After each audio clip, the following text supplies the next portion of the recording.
Assalamualaikum warahmatullahi wabarakatuh. Baik, pada pertemuan kali ini kita akan membahas tentang pengesahan Undang-Undang Dasar Negara Republik Indonesia tahun 1945.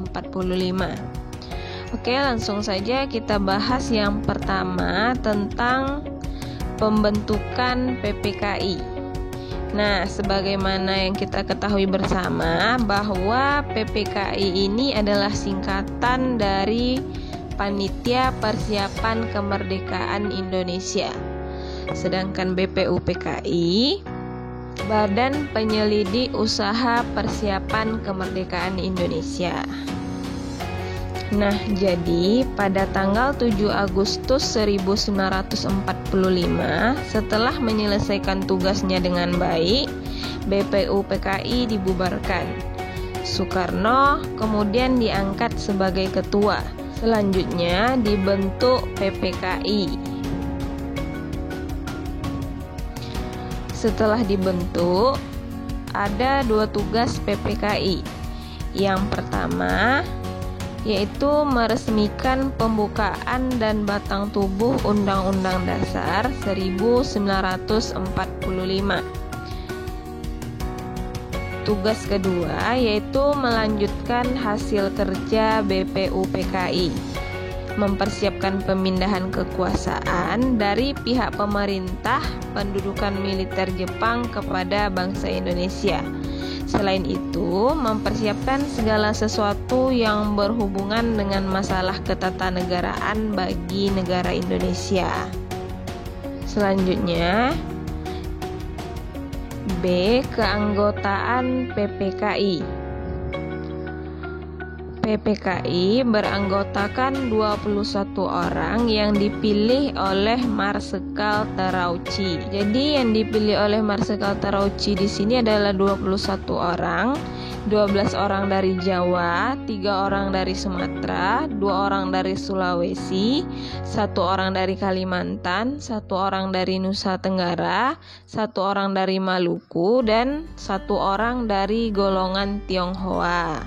Namun ternyata ada 6 orang anggota yang ditambahkan tanpa sepengetahuan Jepang. Penambahan anggota ini membuktikan bahwa PPKI Jepang tidak dapat mengintervensi jalannya sidang PPKI. Selanjutnya, C. Sidang PPKI. 1. Sidang pertama PPKI tanggal 8 Agustus 1945.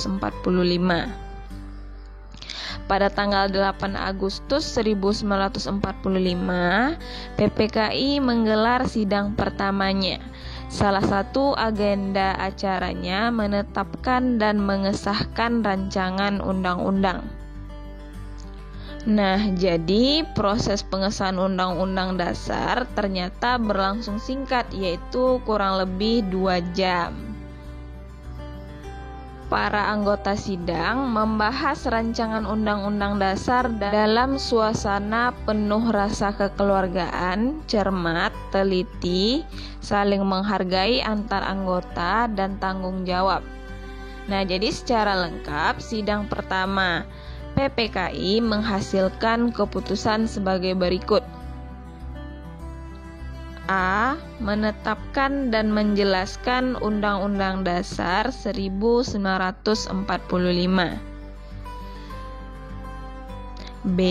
Memilih dan mengangkat Soekarno sebagai presiden dan Muhammad Hatta sebagai wakil presiden.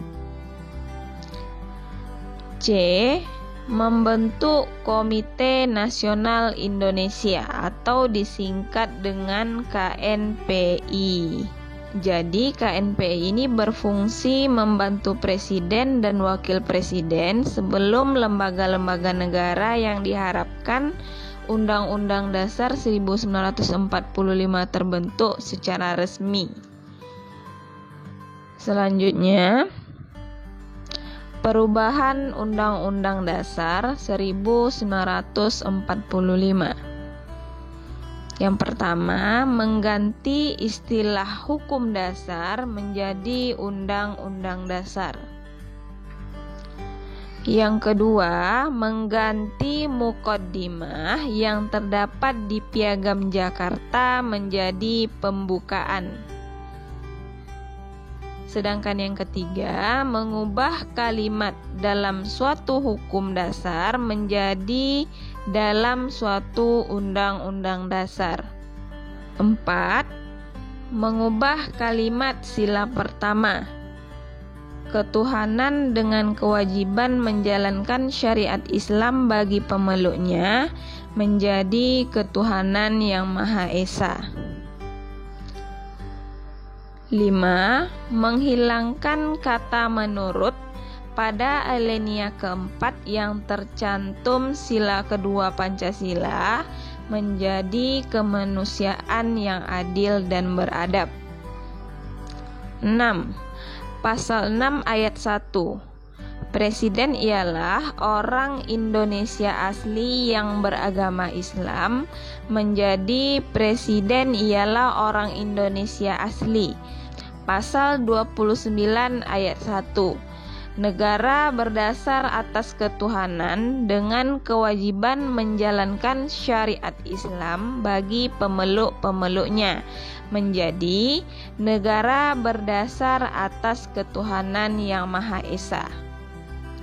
Oke, selanjutnya Undang-Undang Dasar 1945 terdiri dari yang pertama, pembukaan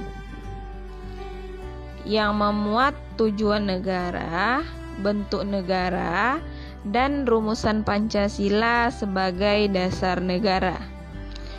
2. Batang tubuh terdiri dari 16 bab, 37 pasal, 4 pasal aturan peralihan, dan 2 ayat aturan tambahan. Yang ketiga, penjelasan. Dalam penjelasan terdapat 7 kunci pokok sistem pemerintahan negara. Nah, jadi kunci pokok sistem pemerintahan yang pertama Restat, yang kedua sistem konstitusional, yang ketiga kekuasaan negara yang tertinggi berada di tangan MPR, yang keempat penyelenggaraan pemerintah negara tertinggi adalah presiden di bawah majelis. Sedangkan yang kelima, presiden tidak bertanggung jawab kepada Dewan Perwakilan Rakyat. Yang keenam, menteri negara berfungsi sebagai pembantu presiden dan tidak bertanggung jawab kepada DPR. Sedangkan yang terakhir, kepala negara memiliki kekuasaan tidak terbatas. Nah, jadi itu adalah kunci pokok sistem pemerintahan negara.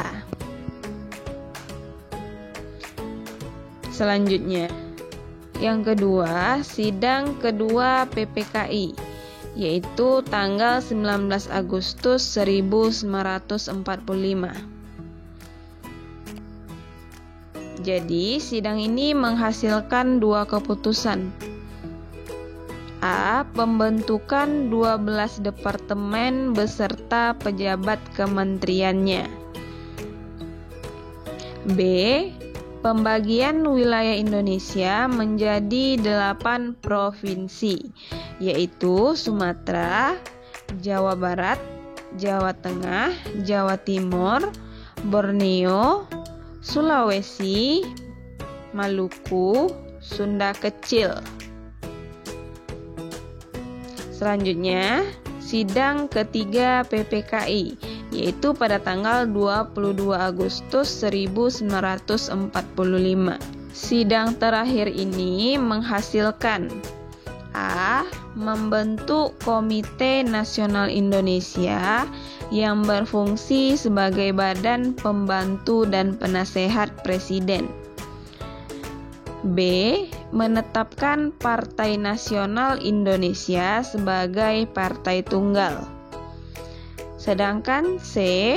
Membentuk Badan Keamanan Rakyat yang kelak berfungsi sebagai Tentara Nasional Indonesia.